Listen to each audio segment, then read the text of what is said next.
Why are we so distracted, addicted to pleasure and unable to focus, and how can we reclaim control?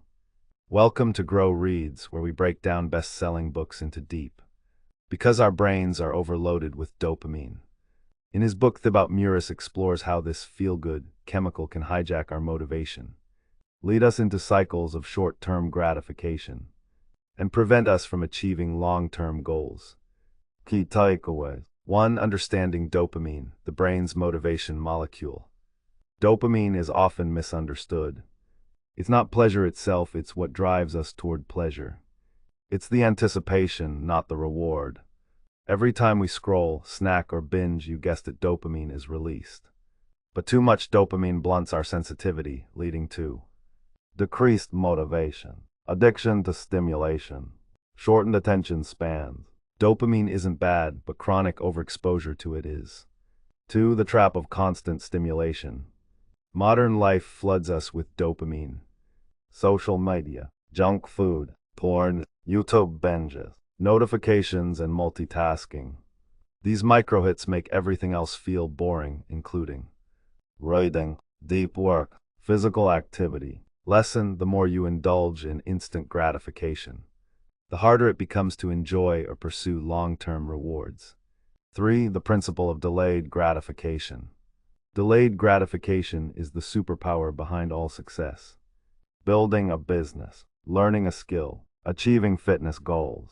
But it's impossible if your brain is addicted to quick pleasure. Detoxing from dopamine helps reset your motivation to chase meaningful goals. You don't need more motivation, you need less distraction. 4 signs you need a dopamine detox. You may need a detox if you can't focus for more than 10 minutes. You check your phone compulsively. You feel restless without constant input. You procrastinate on hard but meaningful tasks. Mild symptoms include brain fog and boredom. Severe symptoms look like addiction and anxiety. 5. The concept of the detox. Dopamine detox equals sign short period of intentional abstinence from high dopamine stimuli. Thibaut outlines a structured way to do this. Start with 24 hours of zero stimulation. No screens, junk food, or entertainment. Only allow water, walking, journaling, meditation, and reflection. The goal isn't zero dopamine, impossible. It's resetting your baseline so that your brain regains sensitivity. 6 types of dopamine activities. There are 2 types. High dopamine activities, social media, gaming, porn, sugar, news, shopping. Low dopamine activities, reading, walking, writing, thinking, meditating. The detox removes the high dopamine ones to help your brain recalibrate and find joy in the slower, deeper ones. When you stop overloading your brain, it starts craving meaningful work again. 7. The 4-step dopamine detox framework. Step 1. Identify addictions and triggers. What activities dominate your time? What do you do impulsively? What's the first thing you reach for in discomfort? Step 2. Schedule the detox. Choose a time, 12-24 hours. Inform others if needed. Set a strict list of what's allowed and what's not. Step 3. Replace with stillness. Go for a walk, meditate, journal your urges. Let your mind get bored, it's part of the reset. Step 4. Reintroduce intentionally. Bring back activities gradually.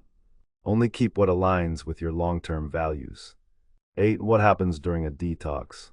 At first, you'll feel restless, irritable, bored out of your mind. This is withdrawal, your brain is protesting.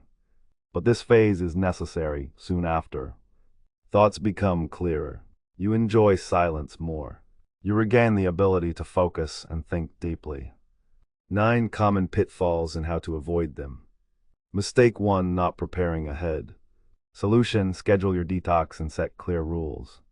Mistake 2. Substituting with new addictions, e.g., quitting social media but binging podcasts. Mistake 3. Going too extreme too soon.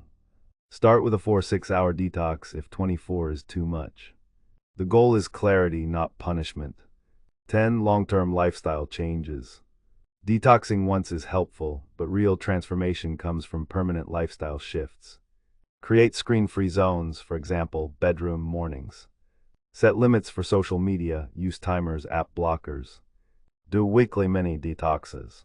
Practice boredom, walk without headphones. Make intentional living your default, not just a weekend project. 11. The role of environment. Your environment shapes your behavior. Make it support your detox. Out of sight, out of mind. Put your phone in another room during deep work. Hide apps inside folders or delete them entirely. Design for friction, make bad habits harder. For example, log out of streaming services or unplug your TV. Use website blockers to prevent mindless browsing. Design for flow, make good habits easier. Keep books, journals, and healthy snacks visible and accessible. Set up a workspace free from clutter and distractions. Lighting and space bright. Natural light supports alertness and energy. A tidy room supports clarity. Your external space reflects your internal clarity. Social influences. Surround yourself with others who support low dopamine habits, people who value depth. Purpose and growth over constant novelty. Change your environment and your behavior will often follow naturally. Design your surroundings like a stage for the identity you want to live. 12. Rewiring your brain for discipline.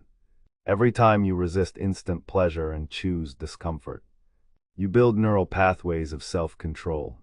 You increase your tolerance for boredom. You expand your capacity for long-term success. Dopamine detoxing is about building this mental muscle. Discipline is the result of clean dopamine habits. 13. Integrating purpose and identity. To stay off the dopamine hamster wheel, you need a clear WHY. Who do you want to become? What does the disciplined version of you value? Craft an identity around purpose. I am someone who values depth over distraction. I use my phone to create, not escape. 14. Case studies and results. Thibaut shares real-world examples. Writers who overcome procrastination and write daily. Students who reclaim 3-5 hours of deep work time. Entrepreneurs who increase output by limiting inputs. Results after detoxing. Higher attention span. Greater emotional control. More joy from simple things. 15. Dopamine detox for creators and entrepreneurs. High dopamine destroys creativity. Detoxing can boost original thinking, help you tolerate deep work, improve problem solving. Thibaut recommends morning creation before consumption. No social media until afternoon. Focus sprints with no digital noise. 16. The spiritual side of detoxing. When you quiet the noise, you hear your true thought. Recognize internal resistance. Cultivate mindfulness. This isn't just productivity, it's self-mastery. You meet yourself in silence. 17. How often should you detox? There's no one-size-fits-all answer, but general guidance. Micro-detox daily, for example, 1 hour phone-free. Mini-detox weekly, for example, 6-12 hours offline. Full detox monthly, 24+ hours. Consistency, intensity. 18. Dopamine and relationships. Even relationships are affected by dopamine. Dating apps, fast texting equals sign high stimulation. Real intimacy equals sign low dopamine, high vulnerability. Detoxing improves presence with partners, communication, empathy. 19. A lifestyle of intentionality. Ultimately, dopamine detoxing is a gateway to a life of clarity. Fewer distractions, more creation, deeper work and richer experiences. You stop living reactively and start living deliberately. 20. Final words from Grow Reads. Dopamine isn't your enemy, it's your compass. But in a hyperstimulated world, you need to regain control. Dopamine Detox by Thibaut isn't about punishing yourself, it's about freeing yourself from compulsive behavior and stepping into conscious action. Thank you for joining Grow Reads. If this summary helped you, please like, share, and subscribe. More life-changing book breakdowns are coming your way because wisdom compounds.